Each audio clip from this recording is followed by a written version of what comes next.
Como todos nós já sabemos, na sexta-feira, 10 de julho, o senador Lindsey Graham estava em Kiev, apertando a mão de Zelensky, anunciando ao mundo inteiro que a Casa Branca finalmente concordou em apoiar seu projeto de lei sobre sanções contra a Rússia. Ele declarou à imprensa que nunca em sua vida esteve tão otimista. Mas é claro que ele estava falando sobre a pressão sobre a Rússia e o fim da guerra. 36 horas depois, ele estava morto. E já poucos minutos após o anúncio, um certo adversário estrangeiro, cujas mãos estão cobertas de sangue americano até os cotovelos ou até os ombros, começou a reivindicar para si esse suposto assassinato do senador americano. Certifique-se de assistir até o final deste vídeo curto, porque vamos descobrir que a suspeita recai não sobre um, mas sobre dois amigos estrangeiros. É que um grita e o outro fica em silêncio. Essa foi a notícia relacionada à morte de Graham, que abalou o país. No último sábado, às 8h30 da noite, os médicos foram chamados à residência do senador Lindsey Graham, em Capitol Hill, por causa de dores no peito. Equipe 7 Médicos 7 chegaram ao local, parada cardíaca, South Capitol Street, Sudeste. Serviços de emergência 60, equipe 7 Médicos 7, parada cardíaca. Na gravação do despachante que você acabou de ouvir, é mencionada uma parada cardíaca e a realização de reanimação cardiopulmonar. Graham foi levado de ambulância para o hospital, que é o hospital da Universidade George Washington, onde às 2h da manhã seu escritório anunciou que ele havia falecido. Ele havia completado 71 anos apenas 2 dias antes. Poucas horas após o anúncio da morte de Graham, a televisão estatal iraniana anunciou o falecimento dele. Algumas horas após o anúncio da morte de Graham, a televisão estatal iraniana parabenizou o povo iraniano, agradecendo aos militares e aos serviços secretos pelo seu, cito, sucesso. Eles até exibiram um desenho animado retratando a morte dele, e a Guarda Revolucionária Islâmica assumiu oficialmente a responsabilidade. Dias antes, no funeral do Ayatollah Khamenei em Teherã, participantes carregavam cartazes com Graham em uma mira vermelha. Alvo número 1, Lindsey Graham. A Guarda Revolucionária Islâmica, ou Corpo dos Guardiões da Revolução Islâmica, assumiu oficialmente a responsabilidade pelo assassinato. Alguns dias antes, no funeral em Teherã, os participantes do cortejo fúnebre marchavam com cartazes nos quais o rosto de Graham estava colocado no centro de uma mira, alvo número 1, Lindsey Graham. Sob eles as palavras "mais cedo ou mais tarde suas cabeças vão rolar", mas não suspeitam só da Guarda Revolucionária Islâmica. Quando morre ou quando um grande político é morto, sua morte é sempre investigada. E aqui, além do fato de que o político morreu logo após voltar do exterior, aliás, ainda havia recompensas oferecidas por sua cabeça, em 2 países diferentes, e ambos ficariam felizes se conseguissem se livrar dele, e ficaram felizes quando ele morreu. Por causa disso, como você pode imaginar, nada menos que 3 agências dos Estados Unidos estão investigando o caso. Então, o que sabemos? E o que foi possível descobrir nas últimas 24 horas? E no final você vai descobrir quem vai substituir o senador Graham no Senado.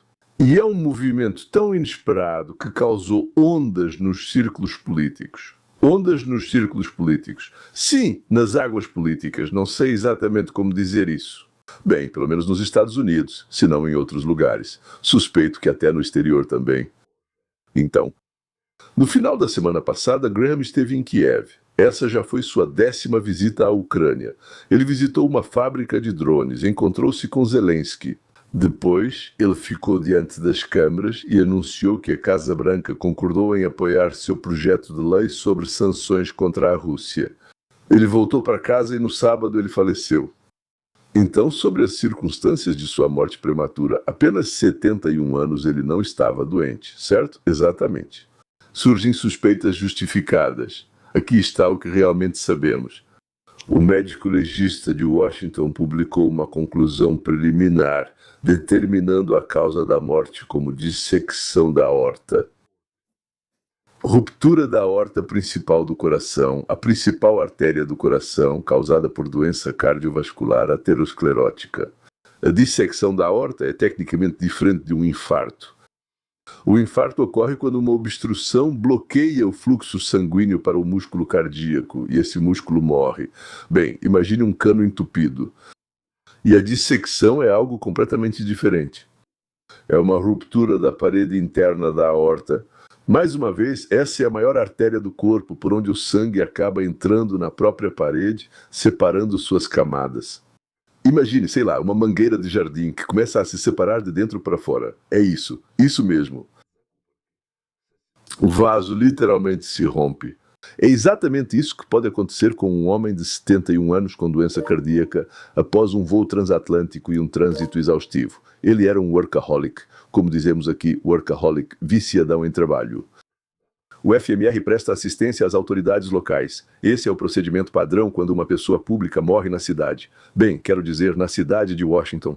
Fontes das autoridades federais de segurança declararam que, até o momento, não há indícios de morte violenta. Pelo que sabemos até agora, do ponto de vista médico e forense, isso parece ser uma morte natural. Além disso, vale considerar mais uma coisa. Os alvos de assassinato geralmente não são anunciados com antecedência. E com certeza não em cartazes públicos durante o funeral. Se o Estado realmente pretende matar uma pessoa, a última coisa que ele faz é avisar o mundo inteiro sobre isso com antecedência. Não há obstrução. O vaso literalmente se rompe. É exatamente isso que pode acontecer com um homem de 71 anos com doença cardíaca crônica após um voo transatlântico e uma agenda pesada. A EPIR apoia as autoridades locais, como é padrão quando um senador em exercício falece. E fontes das autoridades federais informaram que, até o momento, não há sinais de morte violenta. Até o momento, com base no que sabemos do ponto de vista médico e forense, isso parece ser uma morte natural. Há outro ponto que deve ser considerado. Os alvos de atentados geralmente não são anunciados com antecedência. Entendido?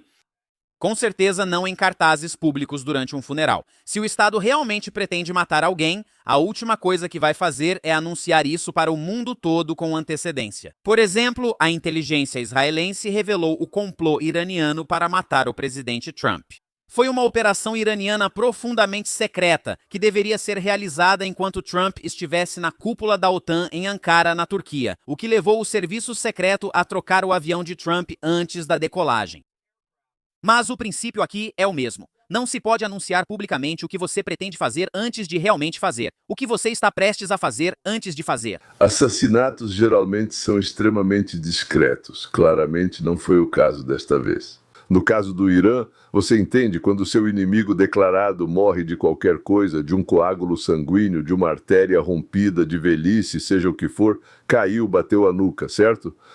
Isso é uma fonte de legitimidade para o regime declarar que foram eles que o empurraram escada abaixo. Eles fizeram essa declaração e isso é o que chama a atenção.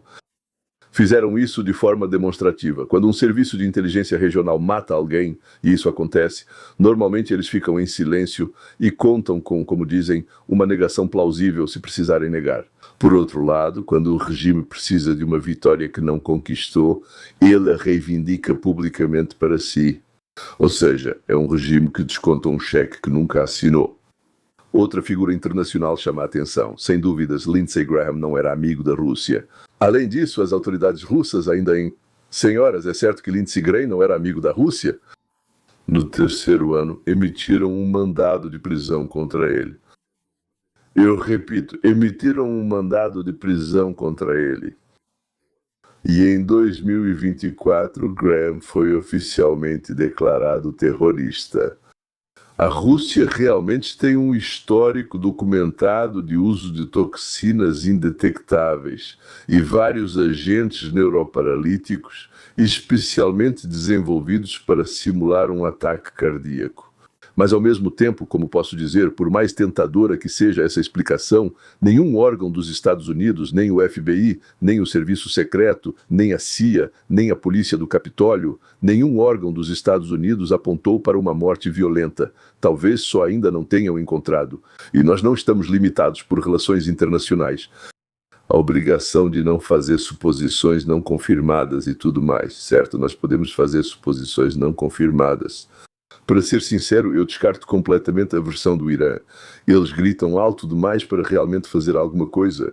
Eu concordo com a imprensa mundial que afirma que o Irã está apenas gritando de alegria. Olhem só, vejam o que conseguimos fazer. Temos braços longos, pernas longas, narizes longos. E lá nós alcançamos esse inimigo do Islã em seu covil. E então parece que esse é um grito que não se parece com nada além de um grito. Grito, grito e só isso. Além disso, é um grito, sabe, de impotentes. Não conseguem fazer nada, mas gritar fui eu que fiz, isso eles conseguem. Bem, essa é a versão da Rússia, sendo que, na verdade, não há nenhuma prova ou indício de que Lindsay tenha morrido de morte violenta. Não, mesmo assim, eu não descartaria. Eu analisaria isso um pouco mais de perto. Eles o odiavam. Odiavam por todo um conjunto de ações dele, inclusive porque ele odiava profundamente o que Putin e sua gangue construíram na Rússia. E, além disso, Lindsay não era diplomata. Bem, claro, ele era diplomata sim. Só que ele era um diplomata absolutamente nada diplomático. Seus colegas no Senado contavam histórias sobre o que e como Lindsay falava diretamente na cara das pessoas, sem pensar nas consequências, ou se era apropriado ou não, se isso pegava bem ou não. Quando ele formava uma opinião sobre alguém, ele tinha a oportunidade de abrir a boca. Ele abria e falava o que pensava. Senhores, quero que vocês entendam que neste momento não há nenhuma suspeita ou motivo para supor morte violenta. Reconheço que ainda não temos o laudo toxicológico. Teremos que esperar para ver o que ele mostrará. Mas até o momento, a causa preliminar da morte é um evento cardiovascular natural. Ele era uma pessoa extremamente trabalhadora. Ele realmente tinha um histórico de pressão alta e alto nível de estresse. E se o laudo toxicológico não mostrar nada anormal, repito, o fato é que simplesmente não há nenhuma evidência de morte violenta. O Kremlin tinha a possibilidade de matar o senador Graham? Sim, eles têm toxinas que afetam o coração, a aorta e não deixam vestígios.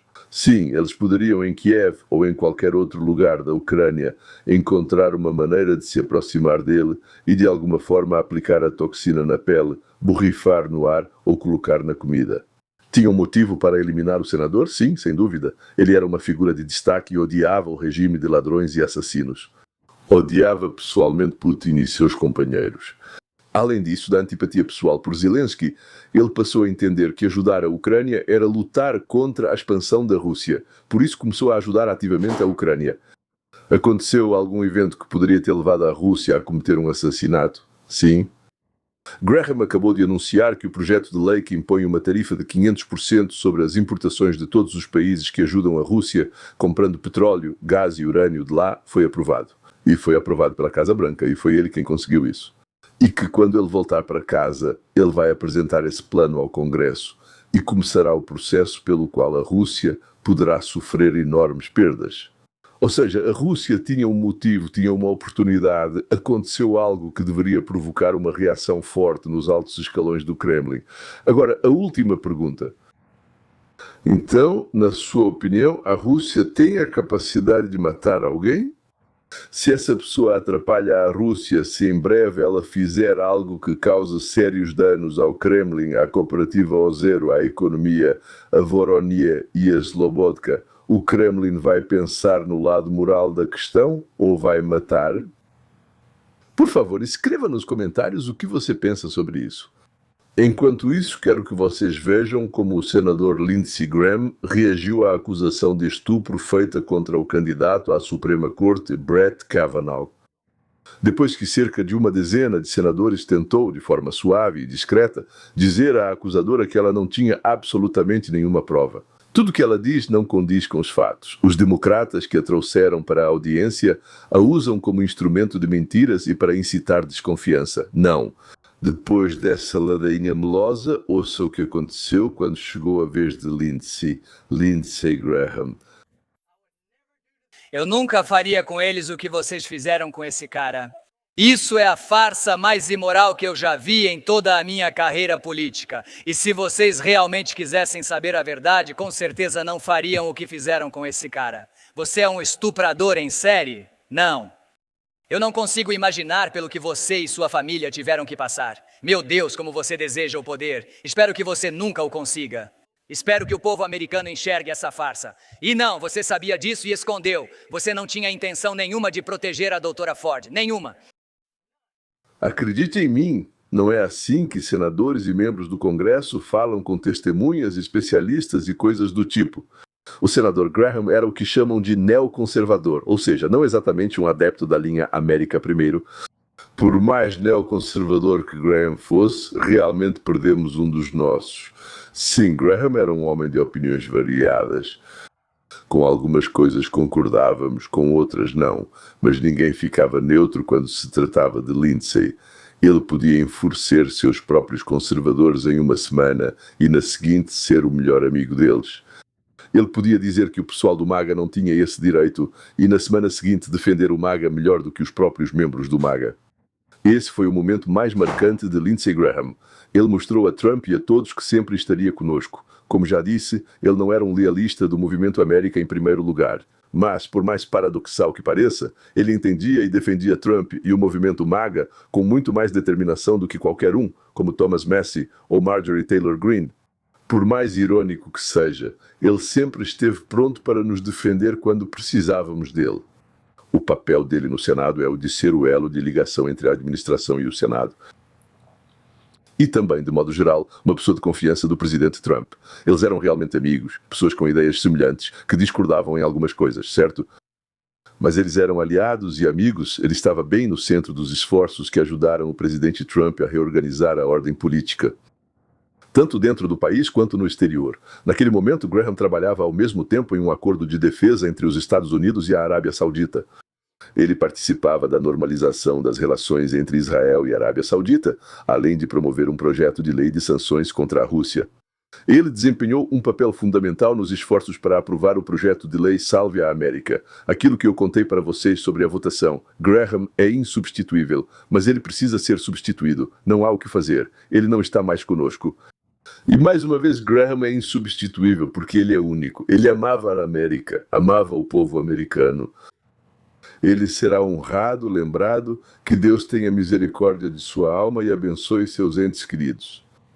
E aqui vamos dividir o processo de substituição em duas partes. Uma é que precisamos escolher um novo senador, isso será em novembro, e a outra é agora mesmo. É necessário nomear alguém para o cargo até 2 de janeiro, quando o novo senador tomar posse. Até hoje, até 2 de janeiro, é necessário que alguém exerça as funções dele. Normalmente, o governador nomeia um substituto temporário. E geralmente tenta nomear justamente a pessoa que a liderança do partido gostaria de ver como senador. Já estando, como se diz, nomeado como senador, fica muito mais fácil concorrer nas eleições, muito mais fácil vencer, muito mais fácil receber doações dos doadores. No geral, tudo fica muito mais fácil. E é assim que praticamente em 100% dos casos nomeiam um senador interino ou um membro interino do Congresso. Mas o Partido Republicano é um pouco diferente dos democratas, que sempre fazem assim.